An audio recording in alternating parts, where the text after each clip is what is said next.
Hey family, how you guys doing? Welcome to Phie.Love Intuitive Conversations. I hope you guys are well. I know I've been out for a couple of days. I've also decided, since I'm trying to also put a bit more time into my writing, I don't want to spread myself too thinly, so I'll be putting a video out once a week and getting on some of my other creative endeavors that make me happy. So I've been going through an internal check and a reminisce back on certain things, and now that I'm in a place in my life where I've matured and I'm connected to spirit more in a way now that I wasn't maybe self-aware enough in the past to be connected, even though I was guided always. And in my time of pondering, my mind went to a scenario back in school, early teens. I was always the shortest, the smallest, one with a different hair. And I went back to a time where there was a white boy in school. And family, I tell you, I really thought this guy did not like me. And we were both very young. We were kids. I really thought this guy didn't like me. And I could never understand why. Every time I walked past him, he had some ugly look to give me. When I was walking past him on the field in school, he would throw a ball at me, or it was just always something. Every time our moment would pass, I could never understand what the fuck have I done to this guy to treat me this way. And he was a white boy, green blue eyes. He was a cute youngster. I had nothing against him. I couldn't understand why this guy treated me the way that he did throughout school, and well, for the time that I was in that school. And now in my older age, and spirit pulling my mind to that time to rethink it and ask myself, and be able to be in a position to ask spirit, like, why did this guy treat me this way? Like, what was it? Only for it to come to me that, and looking back and thinking about where his life is right now, he went on and he married somebody who is of the same skin tone as me, who is of people who look like me. So back then I was like, this guy racist? What is up with him? Like, what have I done? And only for him to marry someone in a group around that of people who resemble my look, my skin color. So I couldn't understand. But now in my older age, I look back at it and I take a moment to also consider the family he came from. And he came from a family that wasn't really ever in favor of people of a darker skin color to them. They were a white family,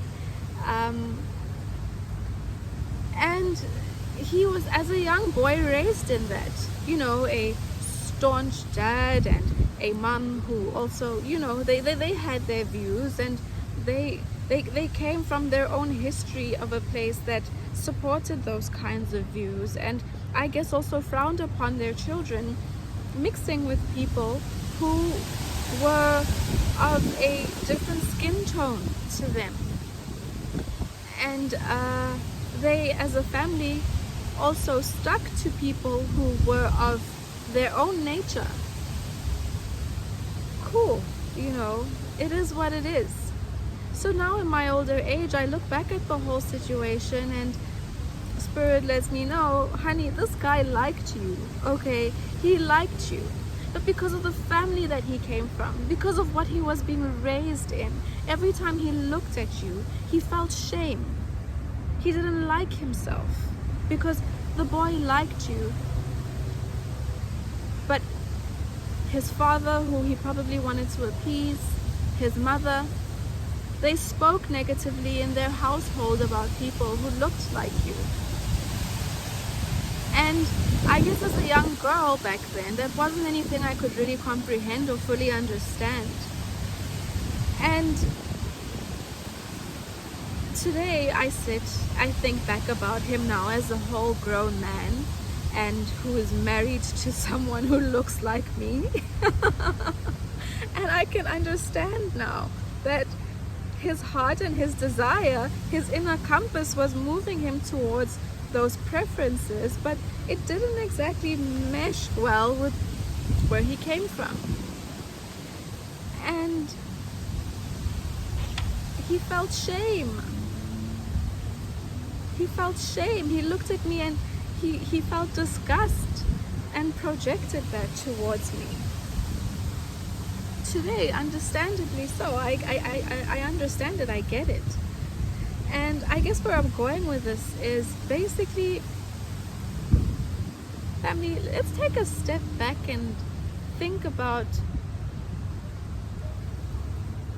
what kind of limitations do we exist in, and within our opinions, our desires, and be it of the system, be it of our traditions, be it of our religion, be it of our likes and dislikes.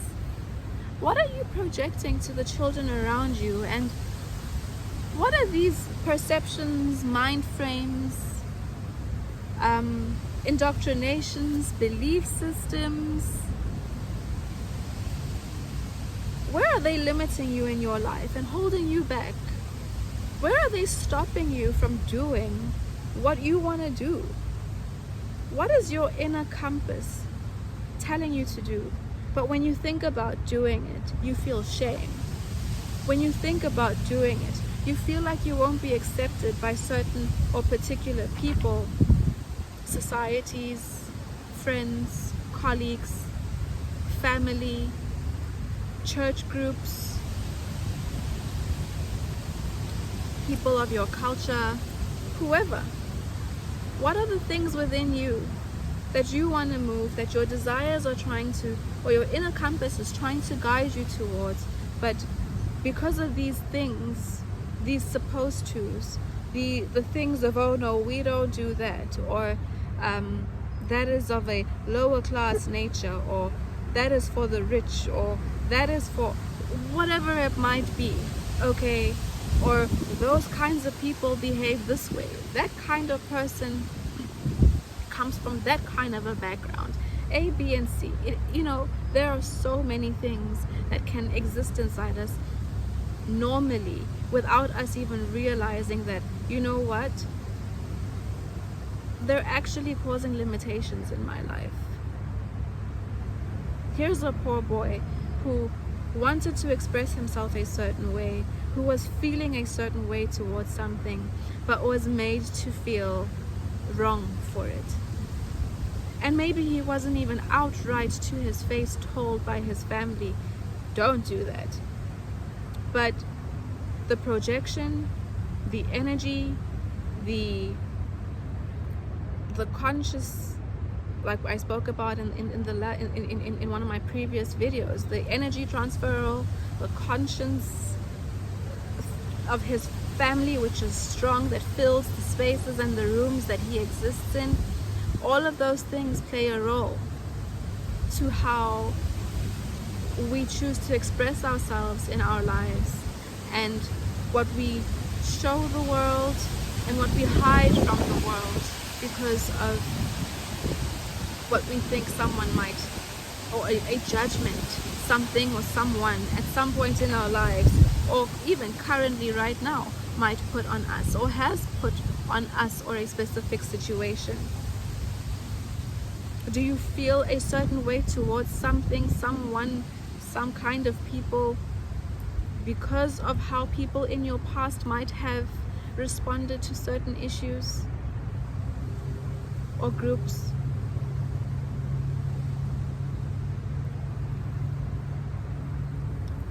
Are these limitations keeping you in situations like a marriage because of all of the bullshit that gets attached to the idea of signing a marriage contract? Oh, now we signed a marriage contract. Now I suddenly am not allowed to be human anymore.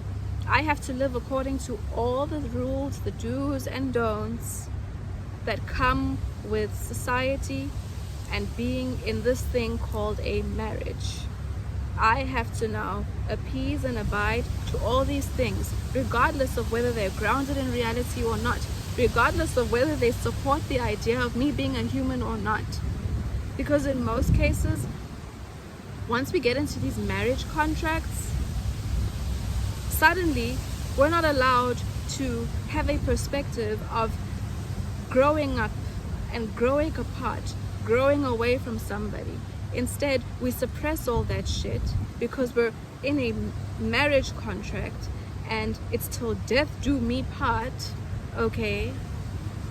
And I'm not allowed to grow. I'm not allowed to change. And if I do, something must be wrong with me because I'm growing away from my partner. I think it's fucking stupid. But again, that's just what I think.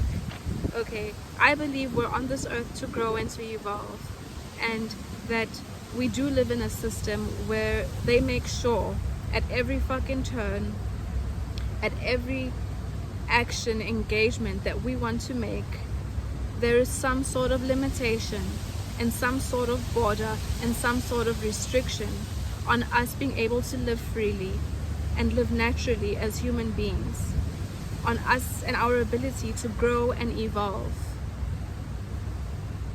So many people get married so young, haven't even grown into themselves, haven't even evolved, haven't even figured out what they want. But because of the hype around getting married, having children, being stable, being in a relationship at a certain age, being at this level, this job bracket, this tax bracket, this money bracket, all of it somehow influences on a big scale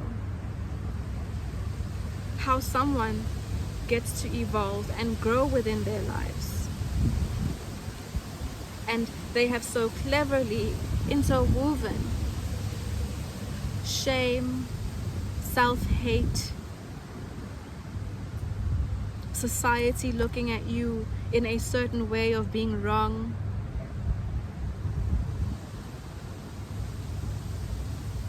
There are so many things that I think we try so hard to abide by and to live by, but they're based on such outdated beliefs that really are no longer grounded in reality. And they make life extremely hard for some people, because we try to prove a point, because we try to appease a certain group, a family. But what about how we grow? What about our inner compass? What if we are someone in a relationship or in a marriage who is growing and your partner isn't? What if you're developing? What if you're changing and you have a partner who's codependent? Now because you're married, you stay stuck in that situation, you slow down your growth, you slow down the way maybe you've changed and want to move in life, and tie the both of you down even more with children when you should be evolving.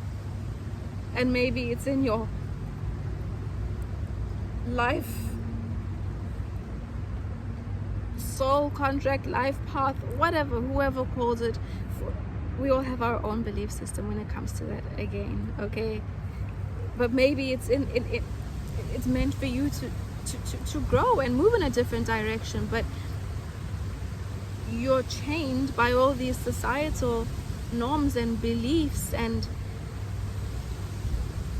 measurements of achievement that keep you stuck there. Why are we so afraid of the idea of a failed marriage? That is not the end of life. The only thing different that should be different to being married and in a relationship is a piece of paper. But that piece of paper comes with so many more things that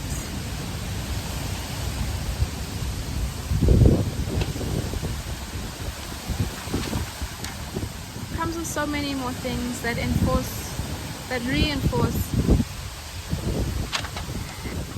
and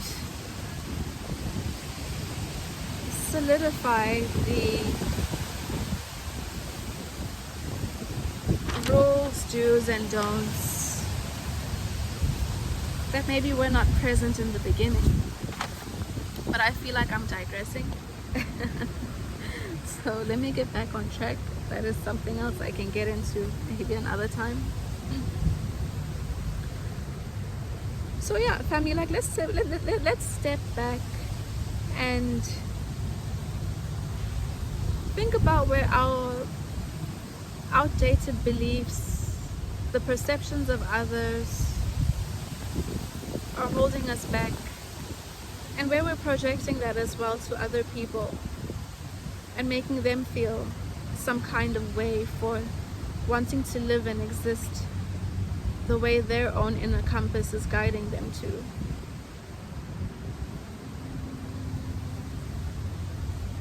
And maybe that inner compass isn't guiding them to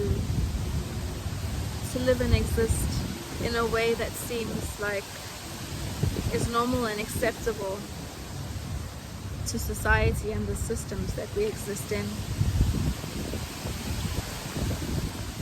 But that inner compass is guiding them to what is truly meant for them and what is truly them.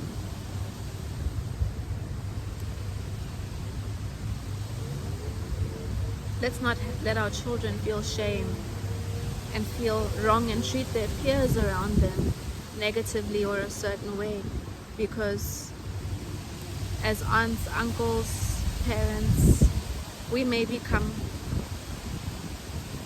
from places or hold certain opinions that might discriminate or speak down on something else or someone else without us even being conscious about it. It just breeds an ugly cycle of nastiness.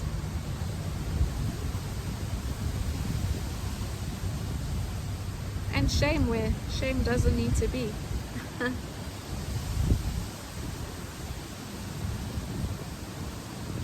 So I'm gonna pull a card from the Ask Your Guides book, and maybe also a card from the Miracle cards. Like, look, there we go. Oh, look. Shame. Shame has come out. I will read the shame message, okay? Spirit is with me today. Judgment, severity, self-loathing, poverty. You're at risk of falling under the spell of self-criticism because of poor choices or learned behavior. And this is bringing on the energy of shame. You can always tell when the soul-deadening vibration is present because it causes you to unconsciously pull back from others, in brackets, and the loving support of the universe, and become isolated. It's quite possible at this time to believe that the world is against you, making you want to hide, withdraw, or push it away. Nothing could be further from the truth. You are your own worst enemy at this time. as the universe never stops loving or supporting you, nor have the people around you stopped loving you, even if you've made terrible mistakes. After all, we're all guilty of this at times. Your divine healers surround you, holding you in affection and unconditional love as you struggle to regain your self-esteem. They ask you to remember that being here on earth is like being in a classroom. Remember how I said that we're here to evolve and grow, and sometimes it also does mean evolving out of people. We should not feel shame for a relationship that doesn't work, regardless of whether there was a marriage contract attached to it or not. Let's not make people feel like their world is over because of a failed marriage or a failed relationship. Those are things that are a part of life. That's nothing to feel bad or ashamed over. It just means that we've maybe grown apart, especially if there wasn't any sort of hurt inflicted, any sort of lies, breaking of promises. As long as we end our relationships and the spiritual contracts that we've formed with people in an acceptable way and manner that shows that there was consideration put out for every person's feelings involved, we should be able to move on with a light and free heart and mind, and not feel like we have to feel shame because now we've been labeled divorced, a divorcee, putting the heavy thing on ourselves of failed marriage or whatever it is. These are just examples, okay, of the kinds of things that bring in shame and cause us to limit the way we choose to move in our lives. Okay, I don't want this talk to be a marriage counsel because it isn't. It really isn't. It's about how we limit ourselves with our beliefs and perceptions around certain things that might be outdated or not grounded in reality, and bring us shame if we go against them, because our inner compass wants us to move a certain way, but we're appeasing something else. Where was I? Your divine healers surround you, holding you in affection and unconditional love as you struggle to regain your self-esteem. They ask you to remember that being here on earth is like being in a classroom. I've read this. You're here to progress, and you'll make many mistakes along the way. That's part of your learning process and necessary for your growth. Your divine healers ask you to open your heart and forgive your mistakes. There's no mistake too great, nor any error so grave that it can't be forgiven.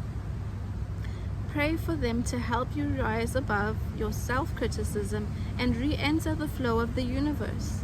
Make an effort to see yourself with the same love that they see you with. Stop judging yourself. Make amends and apologize where necessary and move on. Their message to you: live and learn. I think that's amazing. The shame card came out, but as I said, Spirit works well with me all the time. I said I was going to pull a card as well from the Miracle Cards box by Marianne Williamson. Marianne Williamson, if you can all see. And we'll see what card has to come out of here. Here's one that came out called Honoring Age, for whoever that might resonate with, and I guess also however it might apply and support our conversation. It says, one of the most fortunate weaknesses in our generation is failure to honor age. As we mature, we must rediscover the meaning and importance of the elder, the wise one. Our fear of age will be cast out as we learn to embrace its power. I think this also supports really nicely what I said in the beginning with the story about the boy in school, where now in my older age I'm able to actually perceive and understand the situation a little bit differently, because I'm able now in my older age and honoring my older age to allow me to comprehend certain situations that affected me in my past, maybe in a negative way because of immaturity or not understanding things in their entirety. Looking back now, being able to look at the past situations with more compassion and understanding for myself first and for everyone else involved. So I hope this video helped somebody, got people thinking. And if you resonated with my content, please do like, share, and subscribe on your way out if you haven't done that on your way in. Thank you, guys.